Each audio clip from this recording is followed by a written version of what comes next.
Oh, deer. What? Yeah. You see it? No. Right there next to that tree.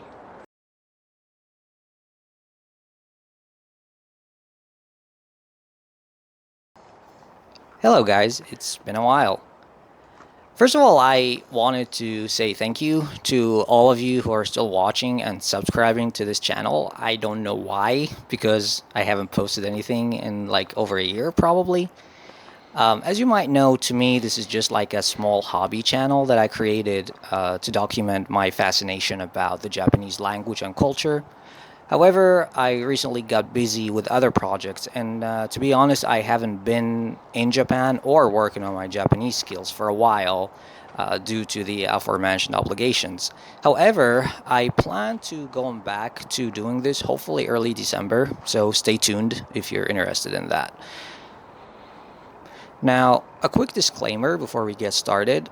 The following is just my own personal opinions and gatherings about what's been happening with all that drama and trauma that's been going on recently among, uh, I should say, foreigner and local Japanese YouTubers, because I think Japanese YouTubers, or I should say Japanese Japan YouTubers, some of them have been brought into this.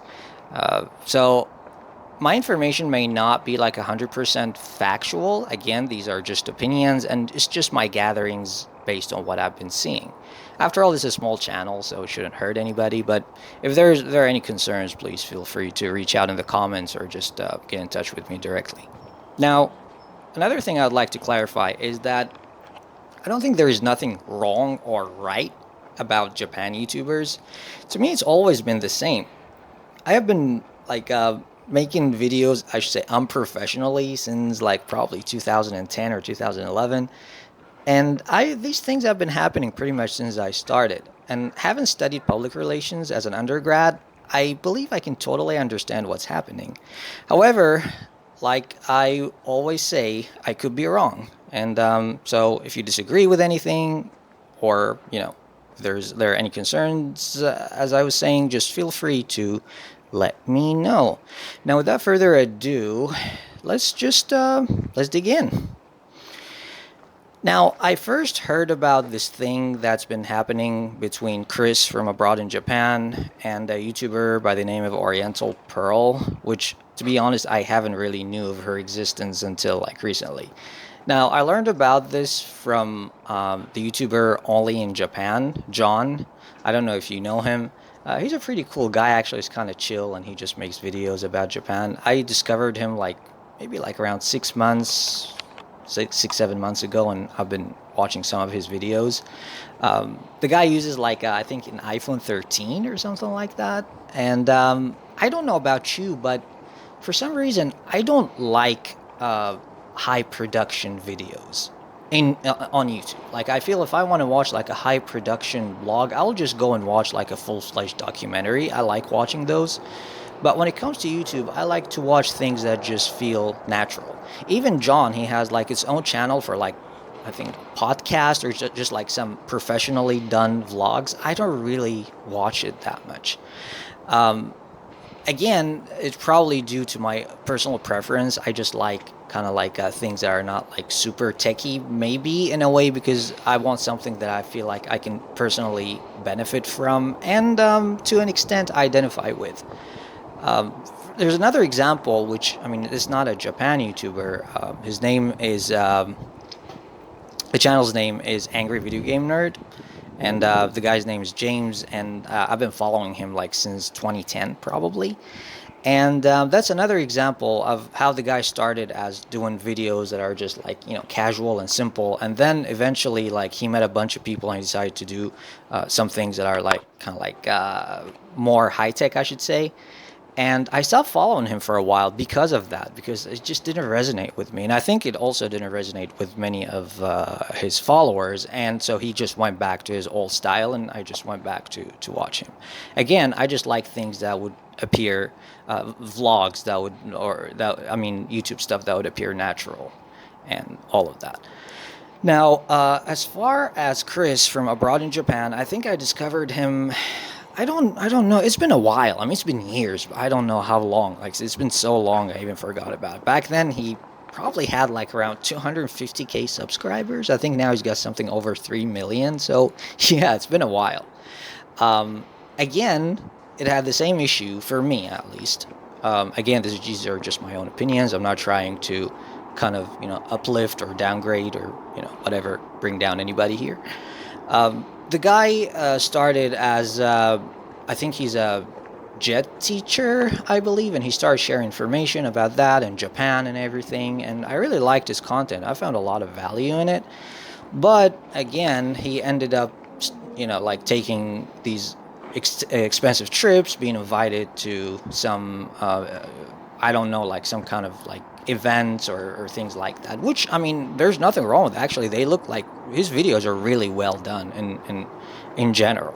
But again, for me, that's just my personal preference. I prefer things that are just like kind of simple.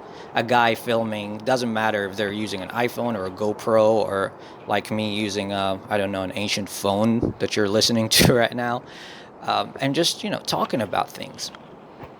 And another thing about Chris is that I don't know if it's just me, but I felt he was getting more and more bitter and possibly depressed over the years. And one example of that is that he started kind of like criticizing people. In the beginning, he wouldn't even mention anyone else. Like I don't think in his early videos he would be like kind of criticizing people or stirring drama or anything like that. And I'm not saying he's doing this right now. The guy is just sharing his opinions, and everyone's free to whether to agree or disagree with them.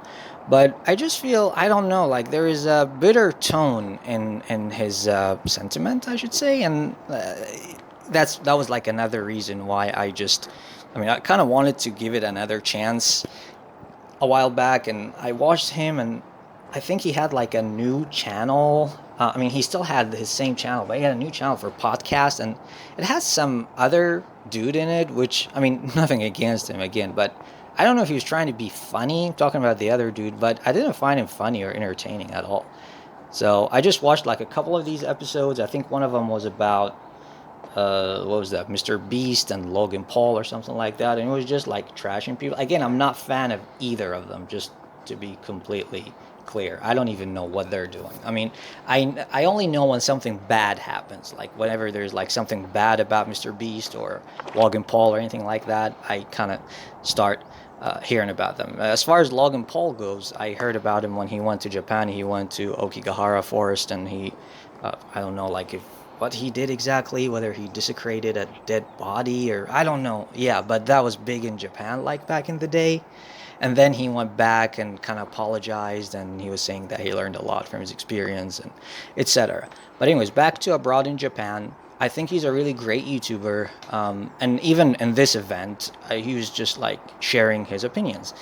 As far as Oriental Pearl, now I'm gonna say it right up front. I don't really know much about her. I just literally discovered about this whole event when I was watching Oli in Japan by John. And John is not the type of person, I think, as far as I know, who likes to talk about these kind of things. But I think he was kind of dragged into this by Oriental Pearl because she mentioned that he was trashed by Chris from abroad in Japan. I tried to find that video, but I couldn't. Just for, I like to do my own research. I don't just listen to people and kind of take what they say for granted. So I like to dig that up. I couldn't find anything about that, but anyway, so John was unwillingly dragged into this, and he was just again talking about it. So here, this is how I knew about it.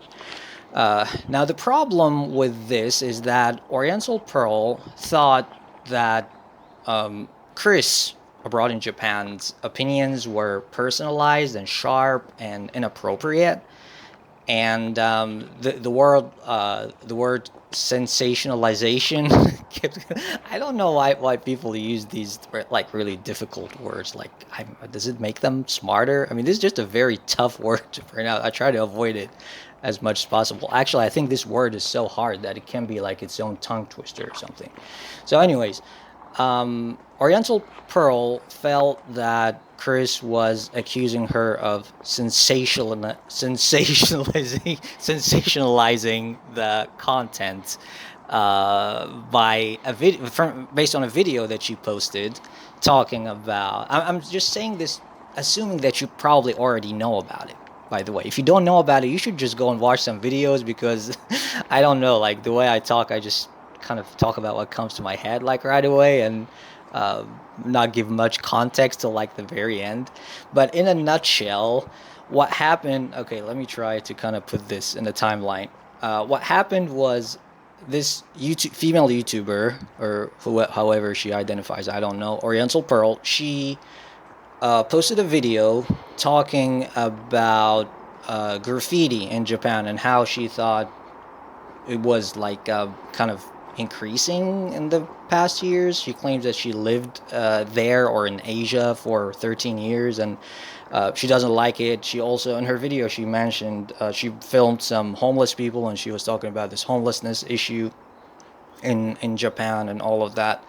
So that was what Chris from abroad in Japan allegedly made a comment about. Although when I read the comment the first time, or not a comment, but he made a post about it, and when I read the post, I did not see anything that could be taken as personal. But then when I saw the thing again in a screenshot by some other YouTuber, I saw that he might have quoted, like he might have linked the video or put a screenshot. Chris might have put a screenshot of that video.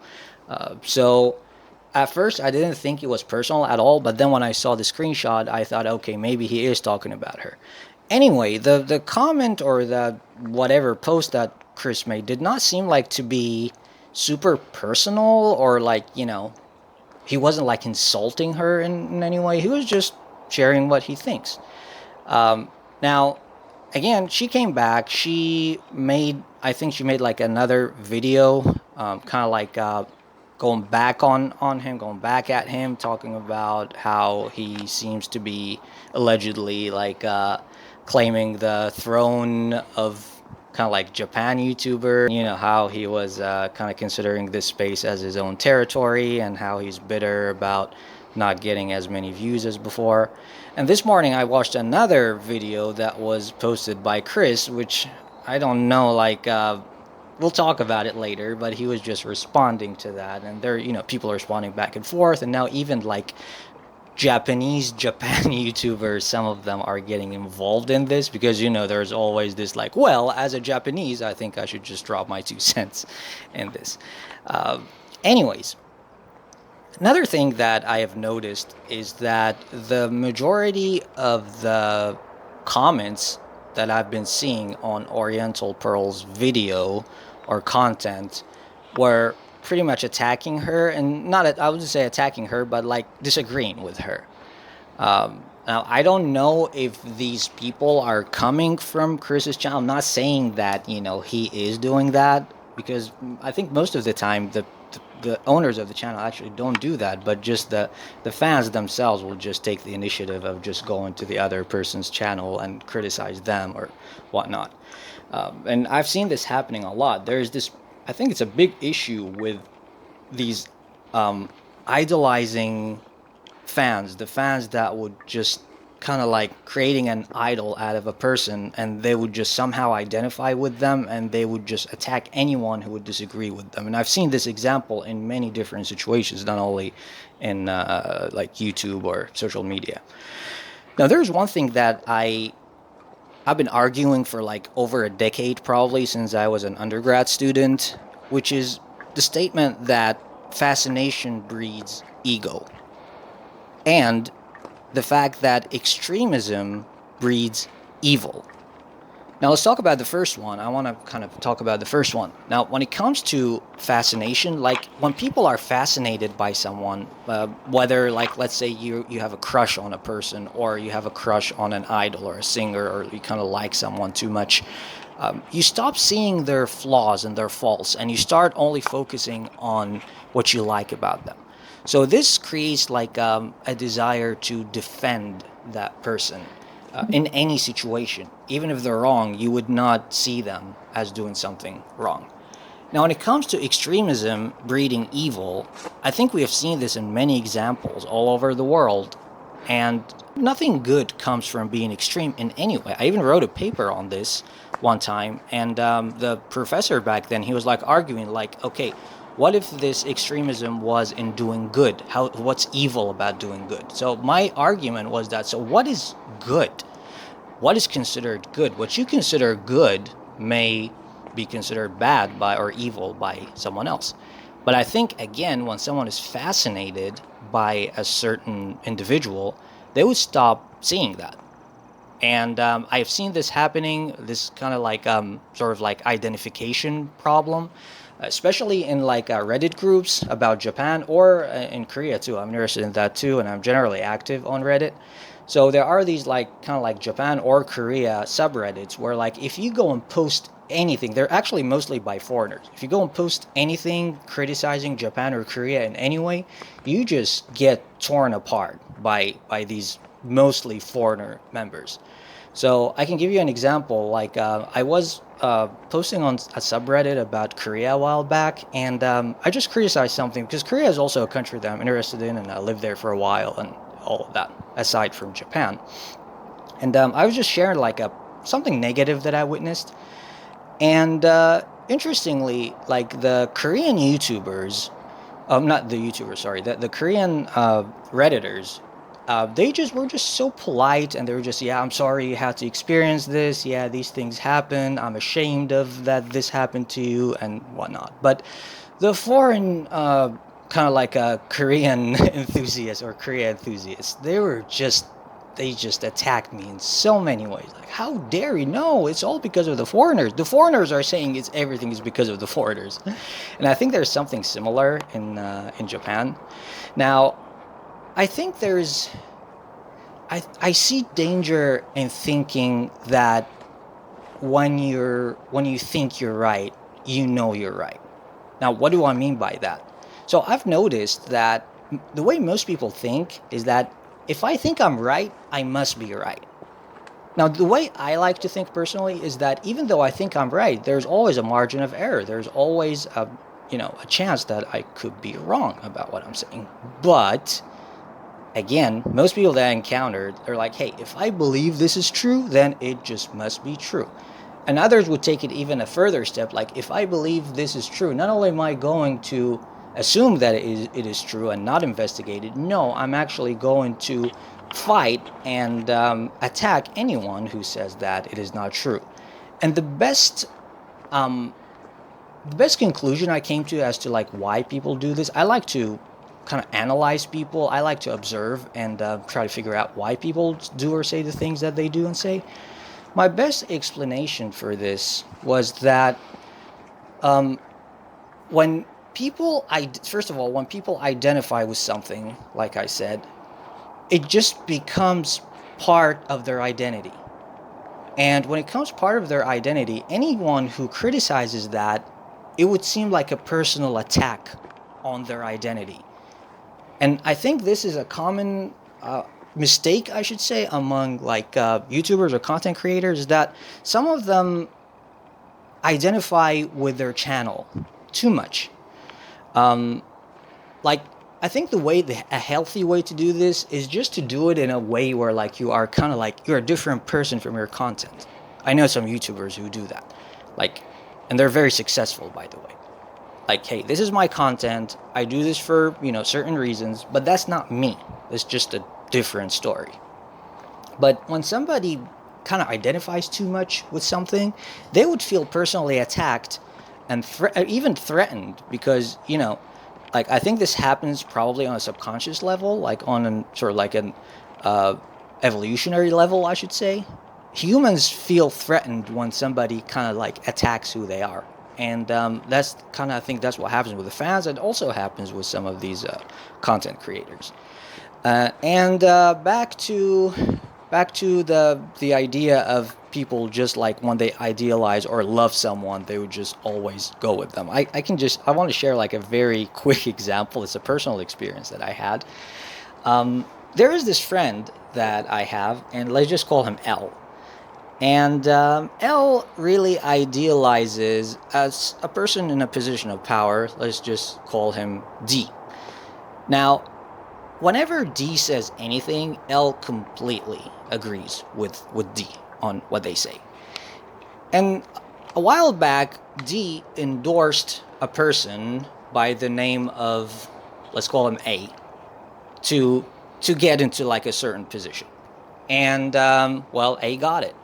So then I talked to L, my friend, and L was defending um, D's position. He was defending D's endorsement.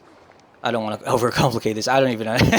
I'm lost myself. But anyways, my friend L was defending the endorsement of D to what was that other guy's name? I even lost it. He was defending the endorsement of. So I have this friend. Let's call him L. And L idealizes a certain individual. Let's just call him D. So L idealizes D.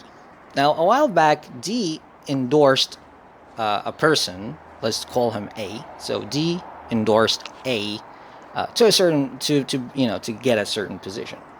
And I had a talk with my friend L, who was defending D's endorsement of A. And interestingly, like just a few days later, or like, I mean, I don't know if it was a few days, but a short time later, um, the person who endorsed A, D, so D had a disagreement with A, and he decided to just go against him. And what they kind of like had a feud, a public feud that everybody knew about. Now, my friend L, again, he just turned around and started defending, again, defending D's endorsement, or D endorsement, I should say, saying like how bad that guy A was. The same guy that he really liked, seemed to like, because his idol, D, endorsed him. Do you see where I'm going with this? So like that's the problem. When people idealize someone, they would just agree with everything they say, no matter when they say it, and then they would disagree with what they say, no matter what they say.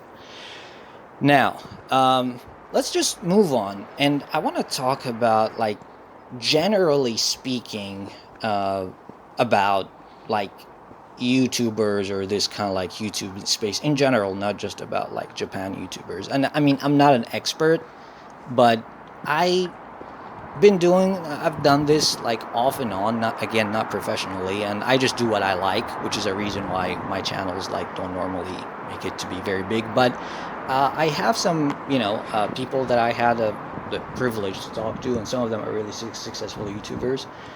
And there are some people that I like to follow and watch their content. And one of them, I think she's like a half Japanese or Japanese YouTuber.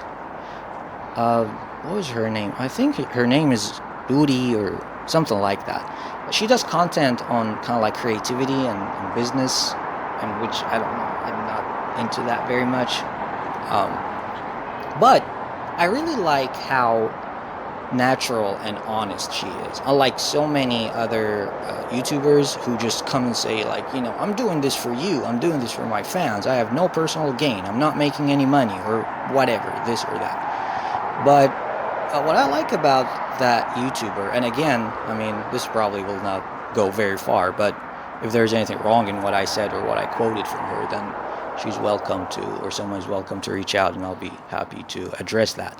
But I think, if I remember correctly, it's been a while back, what she was saying back then was that Japanese language channels, or travel channels in general, do not make a lot of money. Not enough for people to pay their bills. And I think that has something to do with the algorithm and what kind of ads they would show on that channel. Now, this could have been changed by now, because now the algorithms use a lot of more cookies than ever, and AI is getting involved. So just because somebody's watching a video about Japan, that doesn't mean that they're going to recommend an ad about Japan. It can be something that's based on their other preferences or whatnot. But basically what she was saying is that many YouTubers tend to choose sort of like niches that are compatible with what can make a lot of money. And even she was talking about herself and her channel, and she was like, she said, I think at least once, that for her, like, her channel is like a business to begin with. It's not something personal. It is not something. It's just like a way for her to to get financial gain or whatnot. That doesn't mean she doesn't care about what she's saying. That doesn't mean she does not care about her fans. But she was just saying, like, hey, you know what? This is a business, and I just want to do it. Again, if I got anything wrong, or if her name is wrong or whatever, just feel free to reach out. Another thing, or another lesson that I learned from a very kind of like a relatively famous YouTuber. He had around, like, I think 7 or 800,000 subscribers. And what he said one time to me was really interesting. He said that, dude, he's like, YouTube is a marketplace. It's like a bazaar, like a shop, like some kind of like a marketplace where everyone has their wares, everyone has their products in there. And while some people may have passion for what they do, mainly it's a business. It's a way for them to earn a living doing something that they're interested in. Many of them, or maybe all of them, most of them, whatever, they just don't want to have like ordinary jobs. Some of them may enjoy the fame, and they do this, as a way to get what they want. And there is that.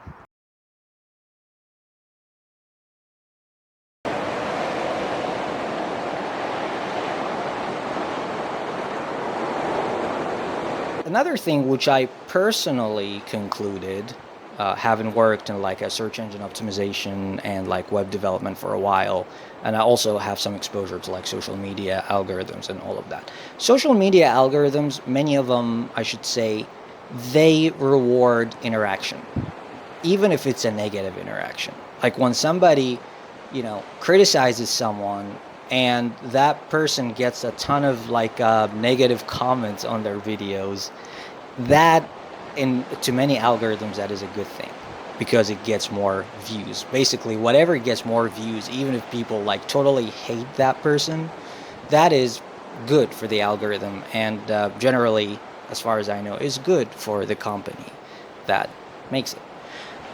Even like we have examples like what was that guy? What was his face? Johnny Somali, and there was that other dude that Logan Paul, and like some of those examples. Like a lot of them have like really bad reputation. Like some of them, I can't even find one person who likes them. But then again, you look at their videos; they're getting lots of views. And you may think that, okay, like Johnny Somali, he just done it the wrong way, and there is no way he can recover from this. Well, watch it. Maybe a while later, he's just going to show up again. He's going to say, you know what, I'm sorry, I learned from my experiences, and that was a good thing for me because I got to learn a lot about Japanese and Korean culture, and I just want to do things differently, and I'm going to start doing charity or whatnot. And then they will keep the same kind of fame that they got, or I should say that infamy that they got will just turn into fame. Same thing. I mean, people know about them. Just like there's an author, I think his name is Robert Greene, maybe, or something like that. And he wrote a book, and in that book it says that anything is better than being ignored. Like being ignored is the biggest insult. Like even hate is to be hated essentially is better than being ignored. Now that guy I think he gets a lot of his teachings from Machiavelli, and I think this could be inspired by Machiavelli too. But I think this really applies in YouTube in general. Any kind of attention is better than being ignored, because that attention brings it brings views, it brings interaction, it brings likes and shares and all of that. So at the end of the day, to me, this is solely my personal opinion in this. These, although I really like many of them, but to me, I think all YouTubers are just business people, especially the ones that have like kind of like the mega tubers that have over 1 million subscribers. I don't see them as, people who are just, they don't need this, and they're just so rich and prosper, and they're doing this as a hobby or whatnot. This is like their livelihood. I'm not saying it's wrong, by the way. I'm just saying that's the way it is. These people are business people. They offer you value in exchange for your action, be it a link or a share or subscription or becoming a Patreon member, etc., etc., etc. So I think it's important to realize that. And for example, again, I'm not saying this was by intention, but Chris's most recent video, I think I watched it this morning, where he responds to, what was her name? That Oriental Pearl lady. Got like 2.2 million views, I think, so far. And by the way, in perspective, Chris's entire subscriber base is like 3.3 or 3 point something million. So I think like in the next week or two, if this thing keeps being ignited, I think that video is going to have over probably more than the amount of subscribers in Chris's channel. Now, what does that mean? Well, that's like at least 3-4 grand in Chris's pocket. Am I saying that he done this whole thing on purpose? No, I don't think he did. Again, I think he was just sharing his opinion. But I also tend to think that, and again, I'm not criticizing him or her or anyone. I think that, many people would like to cash in on this. And I think many YouTubers are trying to kind of, like get something out of it. Now, there are a couple of more things. I know this video, I didn't mean for it to get this long, but there are a couple more things that I would like to discuss about this whole thing.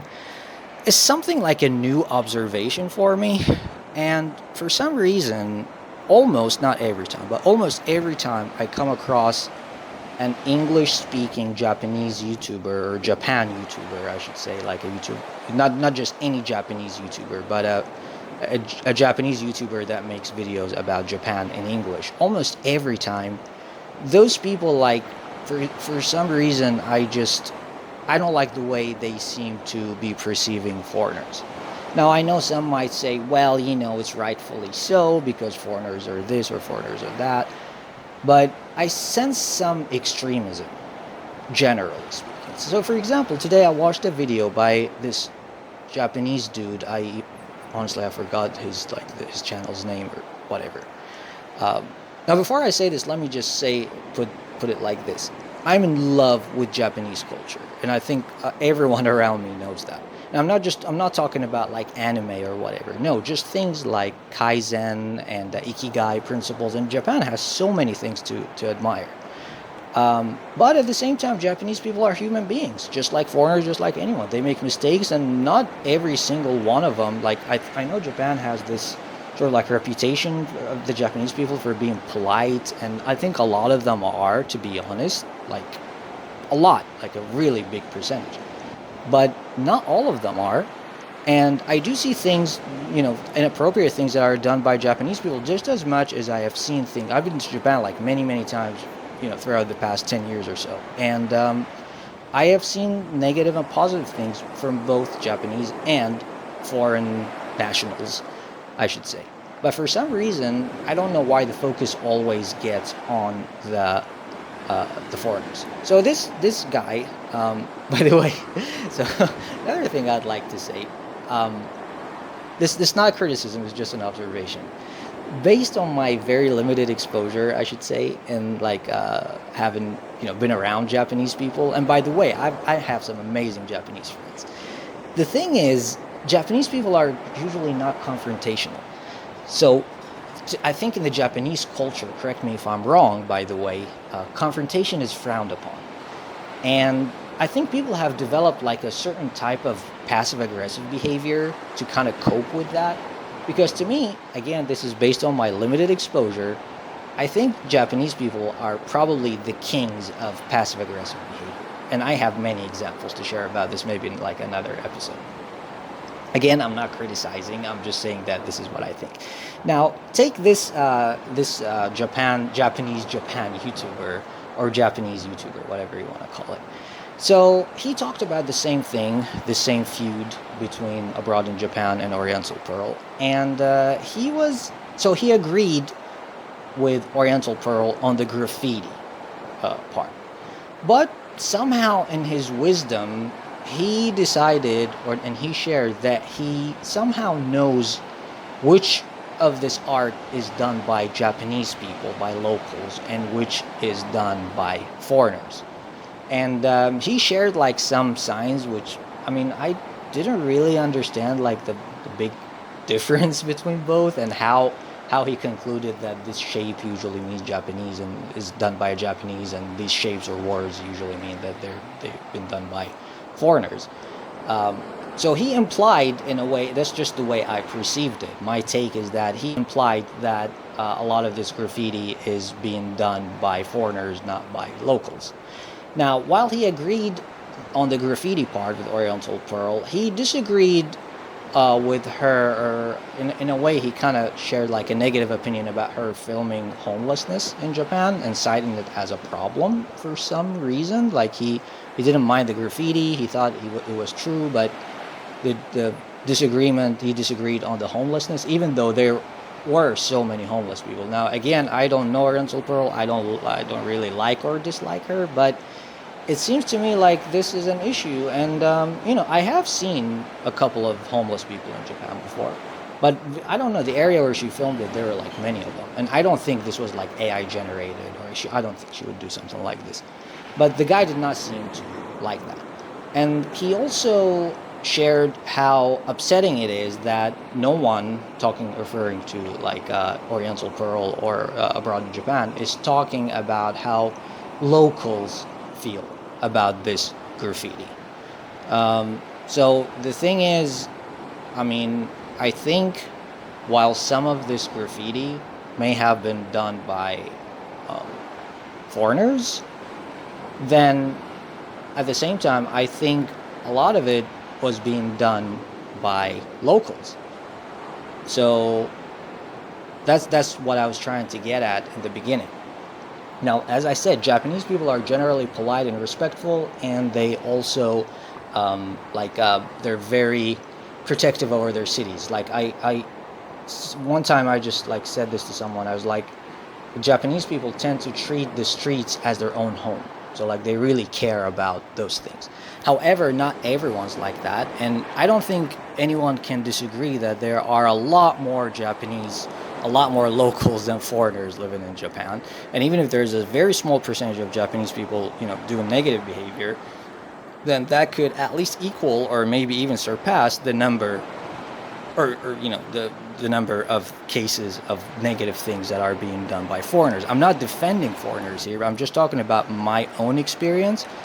I have seen negative things in Japan, not very often, but they do happen. But I would say my ratio is like 50-50. Like, yeah, like one time, for example, I saw a couple of people talking really loudly and being really obnoxious, like on the subway train. They were foreigners. I think they had like a British accent or something like that. And at the same time, I have seen Japanese people being obnoxious too. And I would say especially toward foreigners. Like, for example, one time I saw this drunken Japanese guy. He was kind of like cursing out like foreigners. And it was really, I think it was in Akihabara. And the guy was really aggressive. He didn't hit anyone, but he was just like saying like cursing foreigners in English. I don't like in the combination of Japanese and English. Um, and it just, it didn't seem right.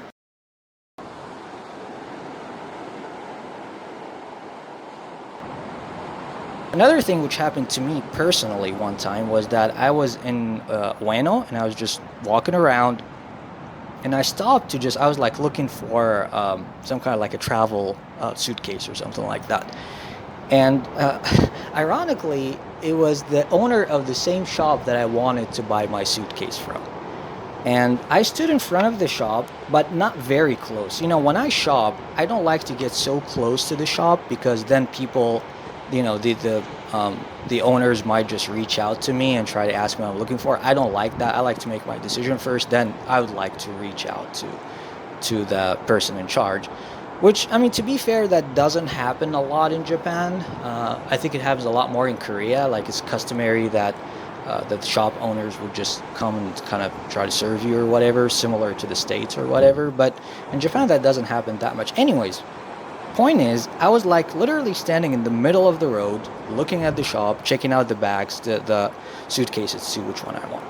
Next thing I know, somebody just came and shoved me. And I'm not talking about shoulder shoving and like someone's walking. No, the guy literally just put his hand on my shoulder and pushed me out of the way, shoved me out of the way. And when I looked at him, it turned out that he is the owner of that shop or somebody who works there. And there was some kind of a piece of cardboard on the floor that I didn't see. It was like literally in the middle of the street. And it has some writing. I don't know if it was a sign or like a box that is folded, or it's just a piece of cardboard, big piece of cardboard. And apparently I was standing on that without realizing it, because again, it was right in the middle of the road. And he just shoved me out of the way. He didn't say anything, and he just picked up that piece of cardboard. And I mean, he lost business. I was going to buy something for him. I decided not to buy it.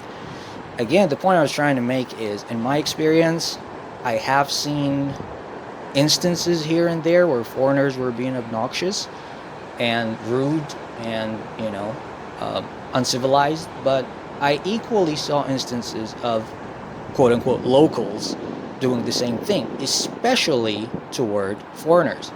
Like, another example is that Japanese people are really good with customer service, I think, but I could see differences between the way they treat me when I go and the way they treat me when I go with my Japanese friend. Like, I have a Japanese friend. He's a middle-aged guy that I hang out with, and he's a really nice guy and everything. But when I go with him, I can feel this, like, being treated like like royalty. And I remember, like, there's one time where a cafe owner, she even stopped some ladies from coming to sit in the same coffee shop as us, because she thought they would, like, they might be loud and they would bother us. Like, this was really really good treatment. Now, unfortunately, these things do not normally happen to me. I mean, I'm not saying all Japanese people are like that, but I think I can, at least personally, I can witness. I'm not saying they're rude to me or anything, but when it's a foreigner, then I think the treatment is different when they are dealing with a Japanese person. And I think especially, okay, this may get a little uncomfortable, I think, for some viewers. Again, this is just my experience. I'm not saying anything negative. I'm just talking about things that happened to me in person. I met a guy one time in Tokyo, and he was from France. I mean, he was a French dude, but the guy was kind of like of African descent. Like, he was black. And I started walking around with him and going to places, to restaurants, to places in Akihabara and whatnot. And I've noticed that, so I told you, like, when I go alone and go to shops, the treatment that I get is like neutral. It's just not especially positive or negative. Maybe neutral, kind of like leaning toward positive, but usually not negative. And when I go with a Japanese person, the treatment is like super positive. But when I started walking around with that guy and going to shops, the treatment was like super negative. And even he noticed it. And I've noticed he got really sad about it. And he was like, why are they treating me like this? Is it because I'm black? So I kind of tried to kind of like, give it the benefit of the doubt. I'm like, no, I don't think so. But maybe it was just, just a coincidence. Maybe it was kind of like, not late, but it was around maybe 7 or 8. It was like spring. So I don't know. Maybe these guys were just ready to go home and kind of like being, hangry or something like that. I just try to make him laugh. But I did notice that there was definitely something not right with the way that he was being treated.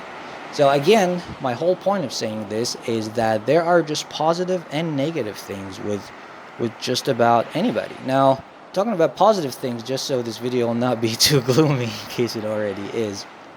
So in this whole investigation that I did with like the feud between Oriental Pearl and abroad in Japan, Chris, I came across this other Japan YouTuber. Her name is Arisa. I don't know if I'm pronouncing this right. It's another small channel. Now, I don't know her. We've never spoken or anything.